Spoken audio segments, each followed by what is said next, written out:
सारा घर का काम मुझसे ही क्यों कराया जाता है? ना कोई मदद ना कोई मान, मेरा तो जीना हराम कर रखा है।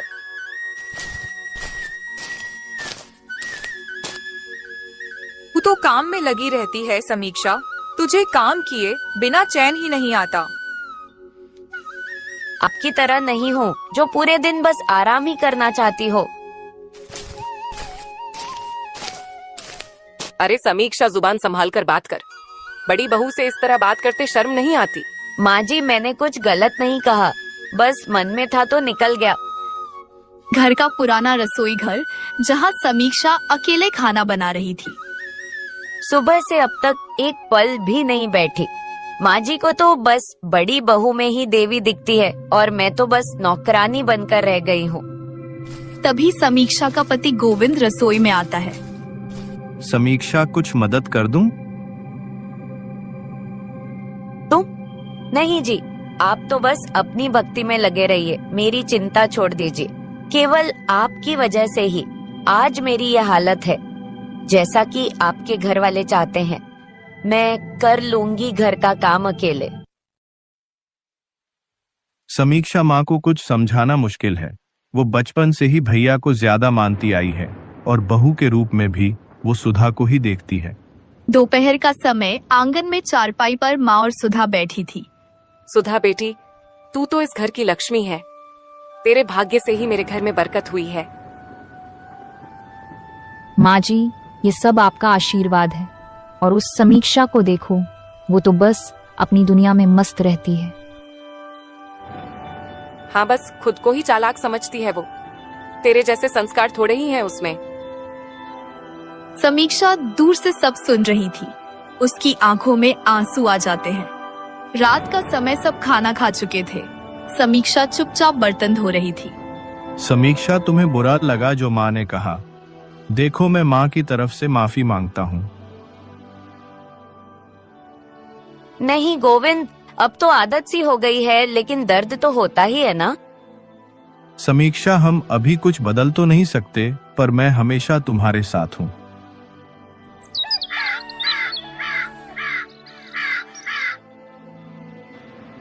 बहू, गोविंद को समझा दो कि समीक्षा को ज्यादा सिर चढ़ाना ठीक नहीं।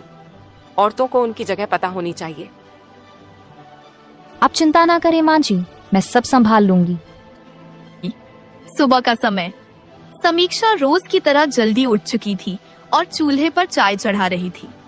बाहर से माँ और सुधा की हंसी की आवाज आ रही थी। मेरी तो हर सुबह एक जैसी होती है, कोई बदलाव नहीं, बस काम, ताने और तिरस्कार। क्या यही लिखा था मेरे भाग्य में? तभी समीक्षा की सास रसोई में आती है। समीक्षा, सुधा के लिए अदरक वाली चाय बना देना। आज उसकी तबीयत थोड़ी नासाज है। मेरी भी तो रात से तबीयत ठीक नहीं है माँ जी, फिर भी आपने मुझसे कुछ नहीं पूछा। ओ, अब बीमारी के बहाने बनाने भी सीख लिए तूने। और वह तेरा पति पूरा दिन भजन कीर्तन में लगा रहता है। तू इधर बीमारी के बहाने बनाए बैठी है और वह उधर मंदिर में घर के कामों के लिए नौकर जो छोड़ रखे हैं तुम दोनों। समीक्षा चुपचाप आंसू रोकते हुए चाय में अदरक डालने लगती है। उधर बड़े भाई रमेश काम से लौटता है। माँ, आप मुझे गोविंद के साथ नहीं रहना है। वह पूरा दिन भजन में लगा रहता है। सारा काम मैं अकेला करता हूँ। तुम तो हमारा बंटवारा कर दो। मैं भी यही सोच रही थी। तभी गोविंद वहाँ आ जाता है।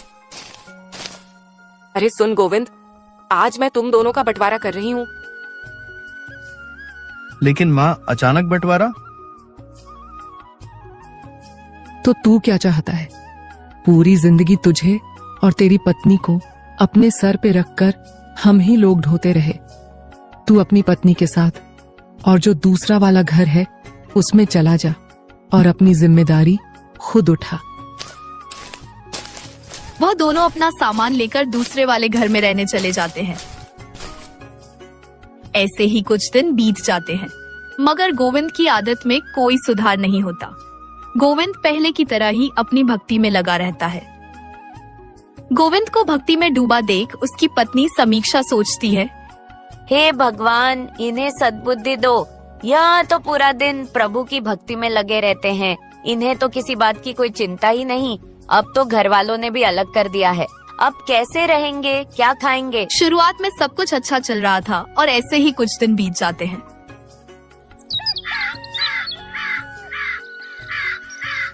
घर से अलग होने के इतने दिन बीतने के बाद भी गोविंद की आदतों में कोई सुधार नहीं होता। गोविंद जैसा था वैसा ही रहता है। ऐसे ही दिन बीतते चले जाते हैं और घर का सारा राशन खत्म हो जाता है। तब समीक्षा गोविंद से कहती है, सुनिए जी, आपको पता भी है क्या घर का सारा राशन खत्म हो चुका है?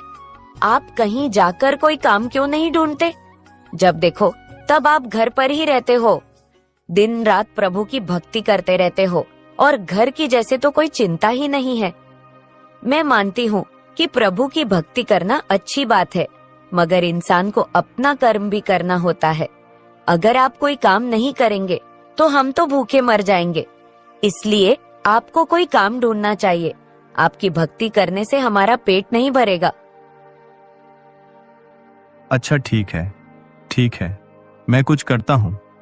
इतना कहकर गोविंद घर से बाहर चला जाता है और अपने खेत पर जाकर बैठ जाता है और सोचने लगता है।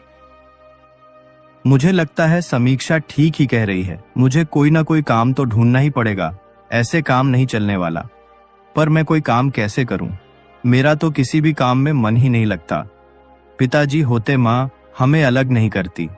पिताजी सारा काम संभाल लेते और अब तो वे भी नहीं है। मेरे पास इतना पैसा भी नहीं है कि मैं खेत में बीज बो सकूं। मैं एक काम करता हूं, थोड़े पैसे धनपति साहब से उधार ले लेता हूं। जब पैसे आ जाएंगे तब मैं उन्हें लौटा दूंगा। इतना सोचकर गोविंद जमींदार धनपति के यहाँ पैसे मांगने चला जाता है। राम राम मालिक। राम राम। गोविंद कहो, यहाँ कैसे आना हुआ? मालिक, मुझे थोड़े पैसे की जरूरत थी। ये बात तो ठीक है गोविंद, मगर तुम एक बात जान लो, मैं तुम्हें कर्जा दे दूंगा और इसके बदले में तुम्हारे जमीन के कागज अपने पास रख लूंगा। और जब तक तुम मेरे पैसे नहीं लौटाओगे तब तक तुम्हारे ये जमीन के कागजात मेरे पास ही रहेंगे। और जब तुम पैसे लौटा दोगे तो तुम्हारे जमीन के कागज मैं तुम्हें वापस कर दूंगा। धनपति जमीन के बदले गोविंद को कर्ज दे देता है और गोविंद धनपति से पैसे लेकर वहां से चला जाता है। घर आकर गोविंद मन ही मन सोचता है, हे बांके बिहारी, खेत के लिए तो कर्ज ले लिया है, अब इसके आगे आप संभाल लेना। गोविंद अपने खेत में बीज बो देता है और देखते ही देखते कुछ दिन बाद उसके खेत में अच्छी फसल निकल आती है। मगर गोविंद की आदत नहीं जाती। वह दिन का आधा से ज्यादा समय भगवान की भक्ति में बिताता है, आधा खेत की रखवाली में। और इसी तरह एक दिन गोविंद भगवान की भक्ति में इतना लीन हो जाता है कि कब आकर जंगली जानवर उसकी सारी फसल बर्बाद कर देते हैं, उसे पता ही नहीं चलता। जब अगली सुबह गोविंद खेतों पर जाकर देखता है तो उसकी पूरी फसल खराब हो चुकी थी। तब वह दुखी मन से सोचता है, हे ऊपर वाले, यह कैसे हो गया? मुझे तो कुछ पता ही नहीं चला। अब घर जाकर समीक्षा से क्या बोलूंगा? मैंने तो कर्ज लेकर सारे बीज खरीदे थे। मुझे तो धनपति के पैसे भी लौटाने हैं। हे प्रभु, यह आपने क्या कर दिया? यही सोचते सोचते गोविंद घर पहुंच जाता है। घर जाकर गोविंद समीक्षा से कहता है, समीक्षा, हमारी सारी फसल बर्बाद हो गई। जंगली जानवरों ने हमारे खेत की सारी फसल बर्बाद कर दी है। लेकिन आप तो रात भर खेतों पर ही थे, तो जब जंगली जानवर फसल खराब कर रहे थे तो आप क्या कर रहे थे? समीक्षा, मुझे तो पता भी नहीं चला कि जंगली जानवरों ने कब हमारी फसल बर्बाद कर दी। मुझे सब पता है। यह सब कैसे हुआ होगा? आप अपने भगवान के नाम जपने में इतने व्यस्त हो गए होंगे और आपने ध्यान ही नहीं दिया होगा। इसी वजह से यह सब हुआ है। समीक्षा, तुम चिंता मत करो, भगवान हमारे सारे कष्ट दूर कर देंगे। आपको शर्म नहीं आती क्या? मैंने बहुत से लोगों को भक्ति करते हुए देखा है, पर ऐसी भक्ति किस काम की जिसकी वजह से इंसान का खुद का नुकसान हो जाए। सब कुछ इस भक्ति की वजह से हुआ है। आपकी इस भक्ति की वजह से हम लोग आज इतनी बड़ी मुसीबत में हैं। भगवान की भक्ति में आप पूरी तरह से पागल हो गए हैं। इसी तरह कुछ दिन बीत जाते हैं और घर का बचा खुचा राशन पूरी तरह से खत्म हो जाता है। समीक्षा गोविंद की आदतों से तंग आ जाती है, लेकिन गोविंद को कोई फर्क नहीं पड़ता। वह फिर भी घर पर ही बैठकर भगवान का नाम जाप करता रहता है। तब समीक्षा सोचती है, अब इनसे तो कोई काम होने से रहा, ये तो कुछ करेंगे नहीं, मुझे ही कुछ करना पड़ेगा। मेरी तो पूरी जिंदगी बर्बाद हो गई। इस आदमी से शादी करके मेरी किस्मत फूट गई। मैंने क्या सोचा था और ये आदमी क्या निकला। जब मैं शादी करके इस घर में आई तो मुझे लगा कि मुझे एक बहुत अच्छा पति मिला है जो भगवान की भक्ति करता है, लेकिन ये पता नहीं था कि यही भक्ति हमें एक दिन ले डूबेगी। आज भगवान की भक्ति की वजह से ही हमारे घर में खाने के लिए एक दाना तक नहीं है। इन्हें कितना भी मैं समझा लूं, ये कुछ नहीं करेंगे। ये भगवान की भक्ति में खुद भी भूखे रहेंगे और हमें भी भूखा रखेंगे। मैं एक काम करती हूँ, किसी के घर में साफ सफाई या फिर खाना बनाने का काम ढूंढ लेती हूँ। समीक्षा दूसरे के घरों में साफ सफाई, बर्तन धोने और खाना बनाने का काम ढूंढ लेती है। दूसरों के घरों में काम करके समीक्षा थोड़े बहुत पैसे कमाती है और जैसे तैसे करके समीक्षा के घर का गुजारा चलता है। एक दिन समीक्षा दूसरे के घरों से काम करके घर जा रही थी। तभी गांव का धनपति समीक्षा को बीच रास्ते में रोक लेता है और कहता है, सुनो गोविंद की बहू, गोविंद से कहने का तो अब कोई फायदा नहीं।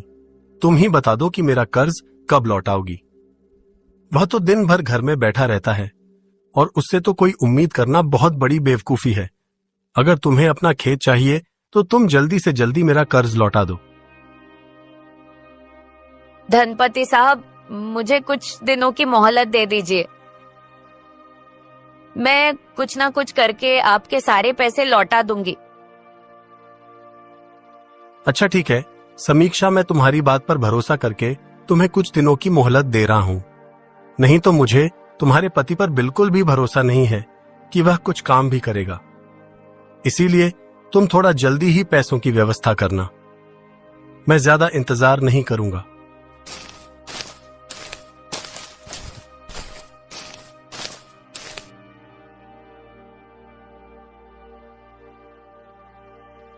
जब समीक्षा घर जाती है तो ये सारी बातें गोविंद को बोलती हैं।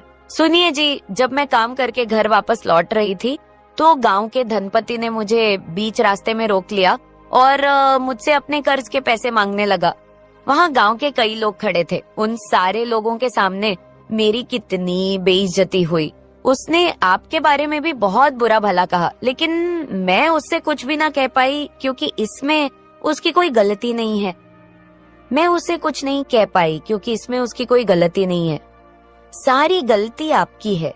जब आपको पता था कि आपसे कोई काम नहीं होगा तो फिर आपने धनपति से कर्ज क्यों लिया? अब हम उसे कर्ज के पैसे कहाँ से लौटाएंगे? इतना सब हो जाने के बाद भी गोविंद अपनी भक्ति में फिर से लग जाता है।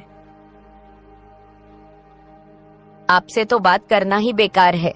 आप अभी तक वहीं अटके हुए हैं।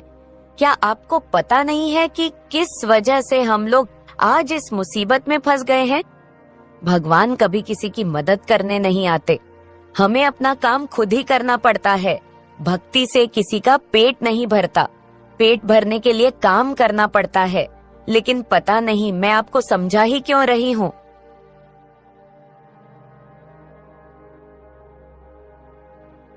ऐसे ही कुछ दिन बीत जाते हैं और एक दिन धनपति गोविंद के घर आता है और कहता है, गोविंद, मैंने तुम्हें कुछ दिनों की मोहलत दी थी और वह दिन पूरे हो चुके हैं।